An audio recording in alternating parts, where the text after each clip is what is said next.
मुझे आज एक पत्र मिला। उस पत्र में थोड़ी तीखी बात कही है। तीखी बात कहने के पीछे उसका मंतव्य यह है कि मैं समझ सकूं कि जीवन का चिंतन, जीवन का आदर्श, जीवन की धारणा क्या है। भगवान बुद्ध के सामने एक व्यक्ति गया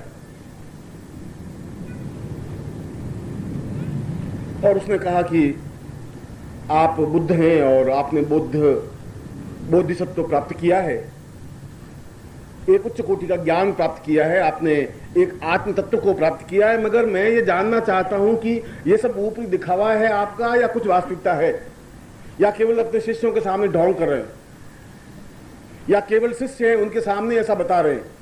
हकीकत में भी आपके जीवन में कुछ ऐसे क्षण हैं जो आप बता रहे हैं, जो कह रहे हैं।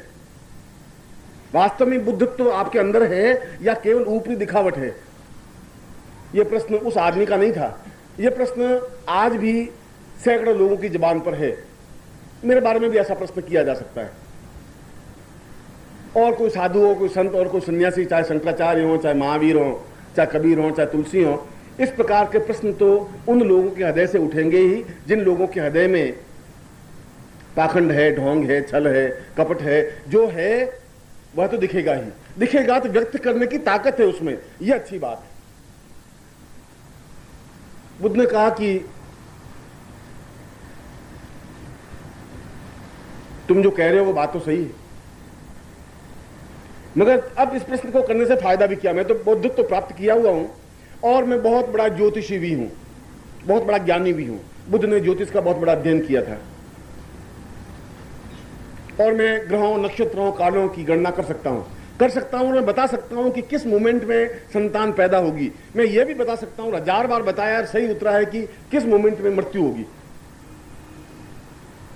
और तेरी मृत्यु आज से ठीक 14वें दिन है, यह गारंटी। तुम बच नहीं सकता क्योंकि मैंने तेरी गणना की है, तेरी हाथ की लकीरें देखी हैं, तेरे भाग्य की लिपि को पढ़ा है। आज से ठीक 14वें दिन को 2 बजे तेरी मृत्यु है। अब तेरा प्रश्न करना है मेरे बारे में कि मैं पाखंडी हूं, ढोंगी हूं, जो भी हूं, वो प्रश्न करना है तो मैं तो उत्तर दूं और तू जैसा चाहे, मगर मुझे उत्तर देने में तो करीब 24 घंटे तो लगेंगे समझाने में। उसने कहा वो केवल 14 दिन मेरी जिंदगी के रहे। तू जवान है, 30 वर्ष का है, मगर मृत्यु तो 30 वर्ष की अवस्था में भी आ सकती है, 22 साल की अवस्था में भी आ सकती है, 60 साल की अवस्था में आ सकती है। तेरी मृत्यु 14वें दिन श्योर है, निश्चित है, गारंटी है। उनका इस पुत्र को कोई फायदा नहीं, आप जैसे भी हैं वो तो बात की बात है, पहले मुझे घर जाने दीजिए। वो घर गया, अपने व्यापार को समेटने की क्रिया प्रारंभ की। हर समय 24 घंटे दिमाग में एक ही तनाव, हरदम एक क्षण की सारी मौत तो गारंटी है। बुद्ध की वचन गलत हो ही नहीं सकते, मिथ्या नहीं हो सकते। झूठ बुद्ध क्यों बोलेंगे? उनको क्या स्वार्थ है? मुझसे कोई दुश्मनी नहीं है। मैं 14 दिन में मृत्यु, बस खत्म। और उसने व्यापार को समेटना प्रारंभ किया। व्यापार में दुकान पे जावे ही नहीं, चिंता ही नहीं करे। पत्नी कहे कि तुम ये काम करना है, अपन को शादी में जाना है। उसने कहा बस शादी वादी छोड़ दूंगा, बस ठीक है, अब मुझे अपना चिंतन करने दे, भगवान का नाम लेने दे, अब केवल 13 दिन बाकी रह गए। बेटे ने कहा कि आप ये क्या कर रहे हो, इस बुद्ध तो साला पाखंडी ढोंगी है आपकी। उसने कहा नहीं, बुद्ध गलत नहीं हो सकता, अब मेरे केवल 12 दिन बाकी रहे, तुम सब छोड़ो, ये सब कुछ नहीं है।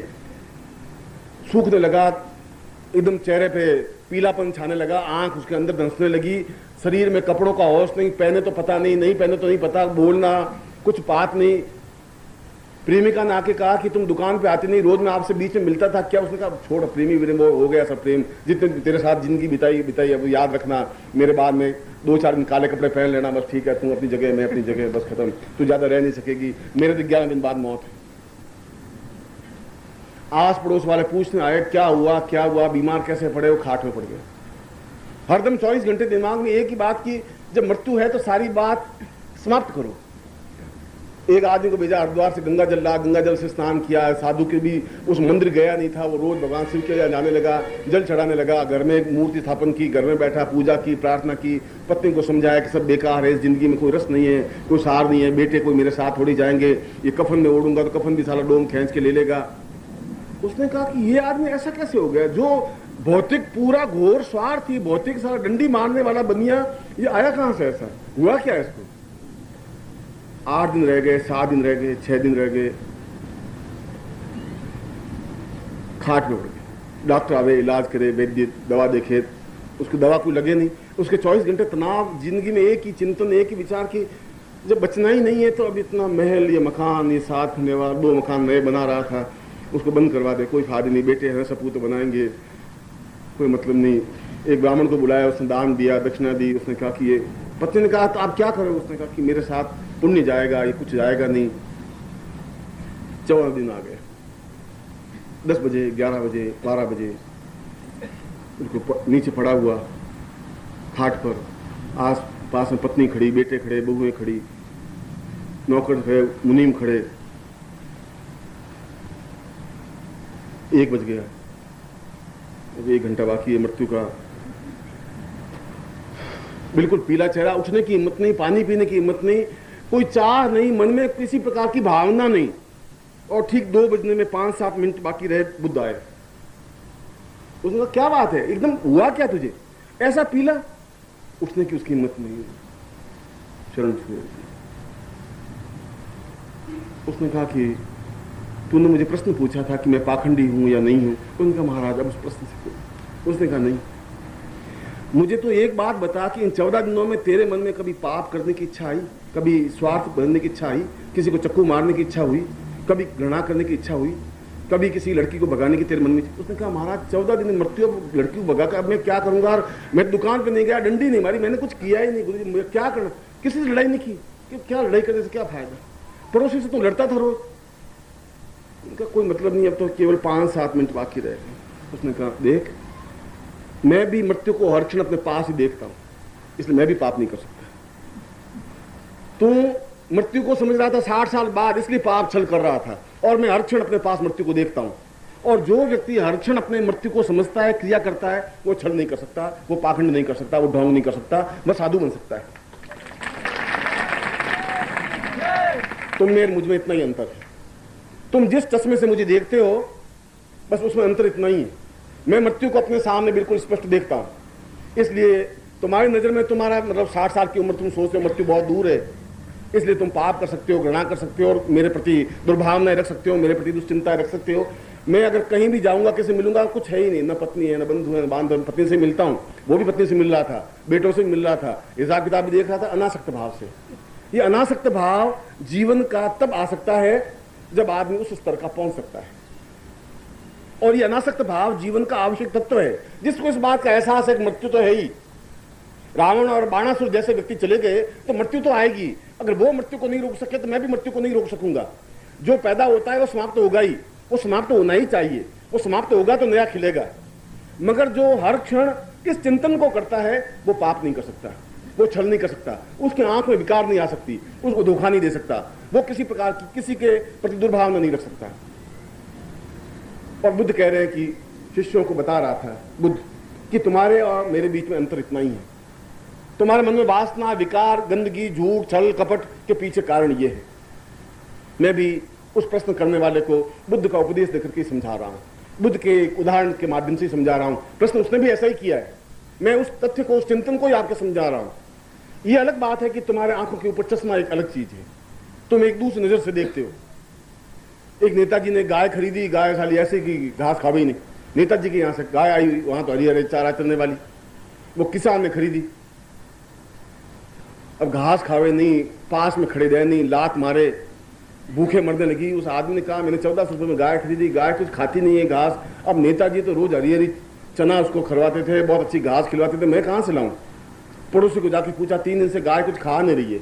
उसने कहा कि हरा चारा। उसने कहा हरा चारा मैं रोज कहां से लाऊंगा, हरा चारा ये तो गाय तो रहेगी, मुझे क्या मालूम था नेताजी की गाय ऐसी। उन्होंने कहा इसकी आंखों पे हरा चश्मा बांध दे, बस खत्म। हरा चश्मा बांध दिया गाय के, वो घास देखे तो हरी, जो चीज देखे तो हरी, और आराम से पूंछ हिलाती हुई खाया करती। आपकी आंखों पर चश्मा चढ़ा हुआ है, बस जो भी देख रहे हैं आप एक रंगीन देख रहे हैं, आपके देखने में आपके चश्मा चढ़ा हुआ है। मेरी आंखें बिल्कुल निर्मल है, स्वच्छ है। ये अंतर है, ये दृष्टिकोण है।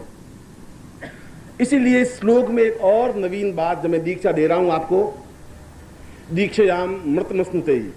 दीक्षा का मतलब है जो कुछ आपके पास है वह मृत हो, क्योंकि मरने से अमृत पैदा हो सकता है। मृत अमृत, अगर आप अपने विकारों को मारेंगे तो अमृत पैदा होगा, अंदर के जहर को समाप्त करेंगे तो उस घड़े में अमृत आएगा। अमृत तभी आ सकता है जब घड़ा में से वो जहर कुछ छलकेगा, कुछ अंदर से निकलेगा। जब निकलेगा ही नहीं तो उसमें एक बूंद भी जा नहीं सकती। उस बूंद के जाने के लिए भी कुछ खालीपन, कुछ रिक्तता आनी चाहिए। अगर कुछ खाली है ही नहीं आपके घट में, क्यों गधे को घट कहा गया है, अगर उसमें खालीपन नहीं है, और मैंने आज 5 दिन के प्रवचन में एक ही बात कही कि तुम अपने हृदय को खाली करके मेरे सामने रखिए, मैं उसमें जो कुछ भरूंगा मैं भरूंगा, मगर तुमने जो कुछ भरा है उससे मैं ज्यादा अच्छा भरूंगा। मृतमस्तुते ही, यह जो कुछ समाप्त हो, यह समाप्त हो तो मैं भर सकता हूं, और मैं भर सकता हूं गारंटी के साथ। उससे तुम्हें जिंदगी में एक अनासक्त भाव आ सकेगा, एक आनंद की अनुभूति हो सकेगी, एक तृप्ति हो सकेगी। और इसीलिए शंकराचार्य ने इस श्लोक में जब उन्होंने ये पंक्ति कही तो शंकराचार्य के मानस में कुछ बिंब चिंतन स्पष्ट नहीं था। इसलिए नहीं था कि ब्रह्मोपनिषद की ज्यों की त्यों पंक्ति को उन्होंने श्लोक में उतार दिया। ये मूल संस्कृत में जो पंक्ति है शंकराचार्य की पंक्ति नहीं है, ये भाव शंकराचार्य के नहीं है। शंकराचार्य ने कहे जरूर है, मगर है ब्रह्मोपनिषद की पंक्ति। और ज्यों का त्यों शब्द उतार देना अपने आप में कोई महत्वपूर्ण घटना नहीं है, अपने मानस में मंथन करके उतारने की क्रिया है। और उन्होंने उस ब्रह्मोपनिषद के उस सूत्र में बहुत एक उत्तम बात कही है कि देवता, मनुष्य और पशु में अंतर कुछ है ही नहीं, हो भी नहीं सकता। पशु भी दीक्षा ले सकते हैं, लेते हैं। अगर आप देखें तो कुत्तों को बहुत अच्छा गले में पट्टा बांधते हैं।